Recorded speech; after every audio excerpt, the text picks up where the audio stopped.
Welcome to Bible by the Fire, where we study the Bible by a fire in DAYZ. This channel is out of control. We play survival games Monday through Friday, but Sunday we set aside for this Bible study. If you're enjoying it and you want to support the channel, you can buy a shirt that says Psalm 23:4 with the State of Decay 2 logo in the background. That's, "Yea, though I walk through the valley of the shadow of death, I fear no evil."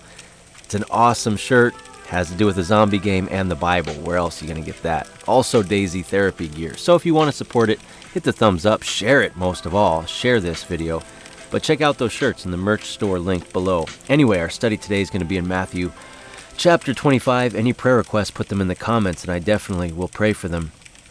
But Matthew 25, if you want to start turning there, I want to start with a true story from history. In the 1940s, a man named John Minnick worked his family farm in Pennsylvania until he came of age and he volunteered for the Army, World War II. As a private first class, he found himself with the 121st Infantry Regiment at the Rhine River in bitter cold Germany. I think it was just before the beginning of winter, but it was cold.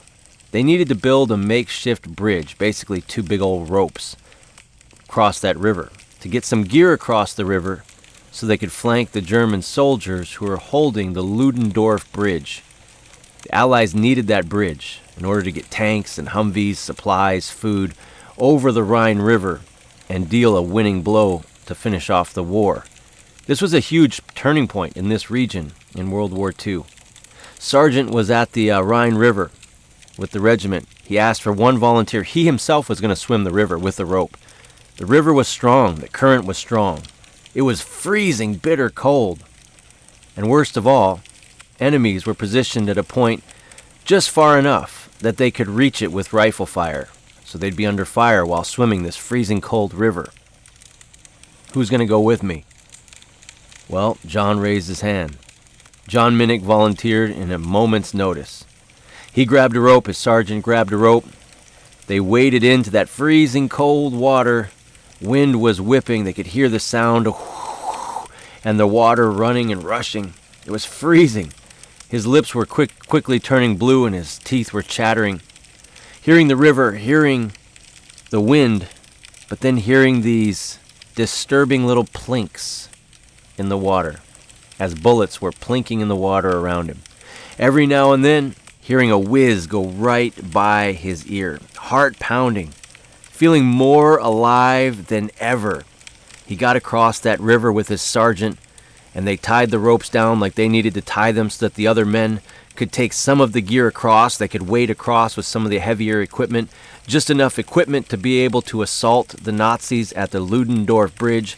And assault the Nazis they did. They shot it out. They took the bridge. The bridge was left intact, and the Allies were able to get their gear across that Ludendorff Bridge and deal a huge, devastating loss to the Germans in that region. It actually was that Ludendorff Bridge, taking that bridge at the Rhine River, is actually credited with one of the major wins in World War II in Germany. Now, I say that story because someone had to do it. Someone had to bring that rope across. And we can look at things in our lives that we say, well, someone has to do it. I'll do it. I guess so. Someone has to do it. But I want to change your perspective on that. Instead of saying someone has to do it, we should say someone gets to do it. I get to do it. John got to be the one to grab that rope and be the hero that day and swim across that river and help win the war. It was after that his influence just grew. So don't look at the chores and the obstacles in our life as someone has to do it. Look at it as I get to do it.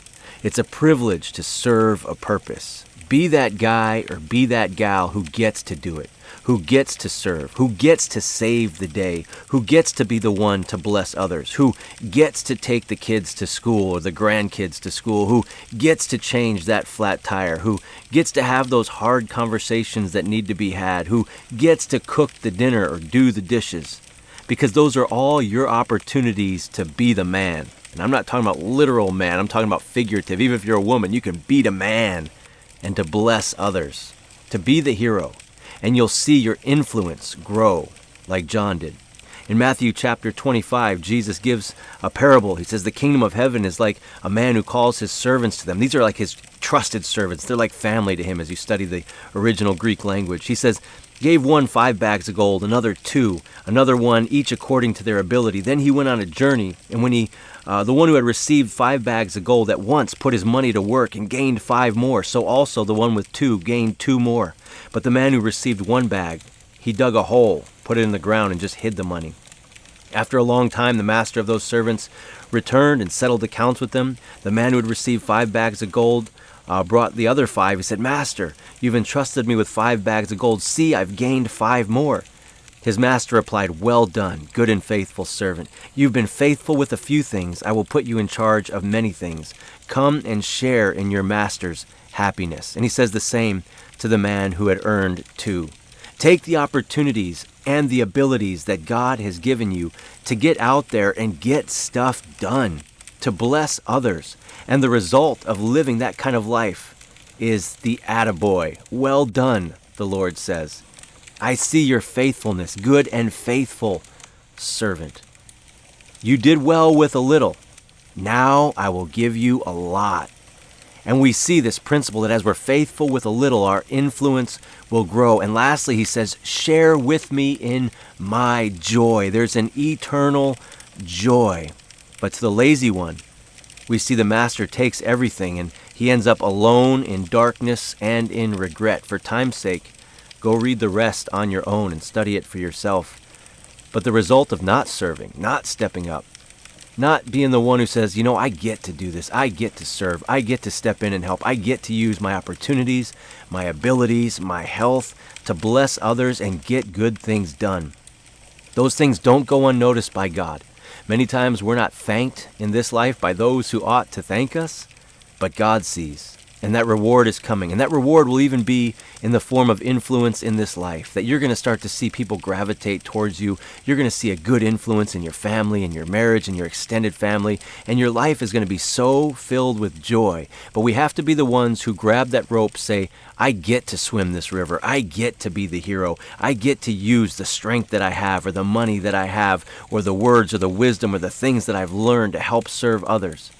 I told my wife just yesterday, hey, don't drive the Honda. It needs to get in alignment. We had to have some work done. Now it needs an alignment. Apparently she didn't hear me and she drove it. She got to work and then texted me all panicked, took a picture of the steering wheel crooked and said, something's wrong with the car. I shouldn't try to do an impression. That's a bad idea. What am I going to do? Is it safe to drive? And I said, I told you to take the van, not the car. She said, I didn't hear you. And I said, hey, no worries. I'll come get it. I'll switch cars with you. I'll drive it home. She says, is it safe to drive? I'll drive it. But I want to be the man. I'm reading this. I want to put my abilities. I want to get there. I want to save the day. I want to be the hero. So I dropped what I was doing and like a hero, jumped into my minivan, drove across town, dropped it off at her work, took the Honda, and she was finishing her work when I got there. She could have just driven it home, but I don't know. I want to be the hero.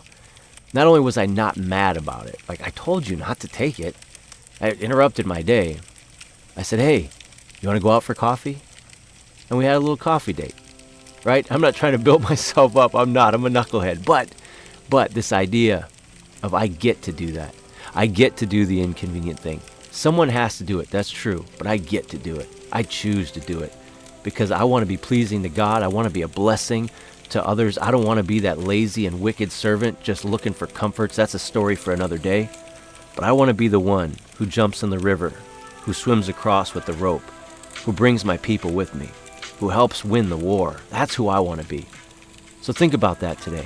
What things in your day-to-day life do you get to do to be that blessing? Jump in and do it with joy. You'll see your influence grow. Anyway, that's the Bible study for this week. Until next time, do 2 things. Go into the merch store and buy a We Carry the Fire shirt and keep carrying the fire. God bless. We'll see you next week.